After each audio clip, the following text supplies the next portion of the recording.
Les propriétés et utilisations des argiles sont nombreuses et variées.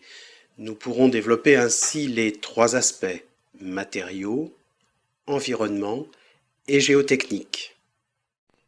Il est nécessaire de reprendre les principes généraux évoqués pour les argiles.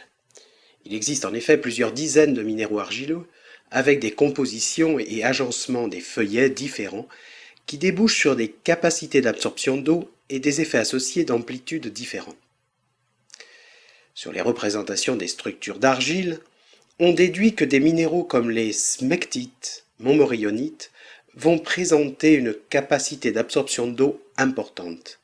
Cette famille d'argile est particulièrement redoutée lorsqu'elle est présente dans les terrains qui vont accueillir des fondations de construction. Dans certains cas, les smectites sont exploités pour les utiliser pour la fabrication de médicaments. On parle de smecta par exemple. Dans ce cas, cette propriété d'absorption est valorisée pour résoudre les problèmes digestifs.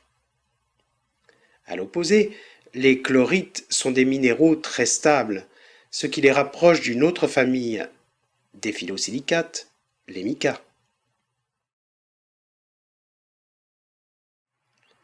La structure en feuillet des argiles et leur capacité d'absorber et d'adsorber de l'eau conduit à distinguer plusieurs degrés de liaison avec l'eau.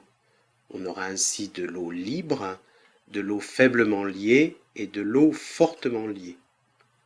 L'eau, molécule dipolaire, va s'orienter d'une façon plus marquée lorsqu'elle est proche du minéral argileux. L'amplitude des variations dimensionnelles retrait-gonflement varie en fonction du minéral argileux présent. C'est pour cette raison qu'il convient de déterminer précisément la minéralogie de l'argile pour en déduire ses propriétés. Nous n'aurons pas la même chose lorsqu'il s'agit de kaolinite, d'illite ou encore de smectite.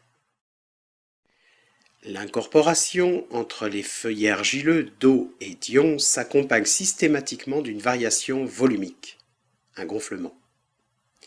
Plus l'amplitude de ces variations dimensionnelles est importante, plus il va avoir des conséquences sur les bâtiments ou structures qui sont édifiés sur les terrains argileux. À l'opposé, ces capacités d'absorption d'eau peuvent se révéler intéressantes lorsqu'il s'agit d'absorber un liquide. Applications pharmaceutiques déjà évoquées, mais aussi de produits détachants comme la terre de sommière ici présentée. Passons maintenant aux aspects matériaux-ressources qui concernent les minéraux argileux. La capacité d'absorption d'eau des minéraux argileux est très largement utilisée dans les activités industrielles, notamment pour la fabrication d'objets moulés comme les tuiles et briques et les poteries. On peut même pérenniser et stabiliser ces objets fabriqués à base d'argile en effectuant une cuisson qui permet de sécher mais aussi de modifier la structure des minéraux argileux en les rendant insensibles à l'eau. La fabrication des tuiles et briques correspond à un processus relativement simple. Il faut extraire de l'argile, obtenir ensuite un mélange homogène entre l'eau et l'argile. Il suffira ensuite de mouler la pâte obtenue. L'opération peut s'arrêter là en procédant à un simple séchage. Actuellement, on a plutôt tendance à effectuer une cuisson, dont les paramètres varient en fonction du produit fabriqué. Regardons maintenant les aspects environnementaux liés aux minéraux argileux. Les minéraux argileux, une fois saturés d'eau, s'opposent à toute migration d'eau au sein de la structure géologique. On aura ainsi des couches de très faible perméabilité, qui permettront le stockage et le confinement de déchets, par exemple. En zone plus profonde, ces couches argileuses vont également jouer un rôle dans le cadre de la rétention des liquides comme le pétrole et l'eau, dans les couches, les formations géologiques sous-jacentes et sous-jacentes. Les centres d'enfouissement, surtout lorsqu'ils sont de classe 1, déchets dangereux non radioactifs, doivent répondre à des critères géologiques très précis. Ils portent plus particulièrement sur la formation argileuse qui doit être systématiquement présente. On retient ainsi des critères géométriques, notamment l'épaisseur du gisement et des caractéristiques de perméabilité. Sur cette photo est présenté le site de Bellegarde dans le Gard, qui présente une épaisseur exceptionnelle de la formation argileuse réceptrice, puisqu'en effet celle-ci dépasse la centaine de mètres. Ce centre d'enfouissement s'est installé sur une carrière fournissant la fraction argileuse nécessaire à la fabrication du ciment. Nous voici arrivés à considérer les aspects géotechniques qui sont liés aux argiles. L'absorption et la rétention d'eau des argiles s'accompagnent de variations dimensionnelles. J'entends par là retrait et gonflement. En terrain accidenté, les argiles sont aussi cause de glissement de terrain.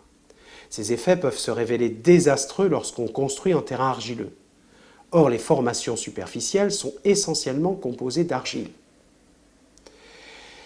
C'est une des causes des problèmes de catastrophes naturelles en France. On considère aujourd'hui que 5000 communes sont concernées par ce problème lié aux argiles. Les effets des variations dimensionnelles des argiles peuvent se révéler désastreux pour les bâtiments si des mesures préventives constructives n'ont pas été prises lors de la conception et de la construction de l'ouvrage. La réparation d'une maison individuelle lorsqu'elle est possible passe par une reprise en sous-œuvre dont le coût financier est souvent équivalent à la valeur de la maison. L'action couplée d'un fort développement de la construction de la maison individuelle et d'une succession d'années de sécheresse a contribué à la multiplication des arrêts de catastrophes naturelles liées à ce phénomène. Certaines régions comme le Midi toulousain, le Nord, le Centre, le Val-de-Loire sont particulièrement touchées. Mais on voit sur ces dernières années se développer les problèmes en PACA et en Languedoc-Roussillon. Lorsque le terrain présente un dénivelé, le phénomène de fluage, on parle aussi de solifluxion, voire même de glissement, apparaît fréquemment dans les sols argileux. Il existe des facteurs aggravants, ou au contraire compensateurs au retrait-gonflement des argiles. La végétation, par exemple, à proximité des bâtiments, contribue à assécher plus rapidement le sol, et de ce fait à créer des hétérogénéités de mouvements de terrain à forte teneur en argile. En zone montagneuse, la présence de végétation limite sensiblement les glissements et d'une manière générale les phénomènes d'érosion.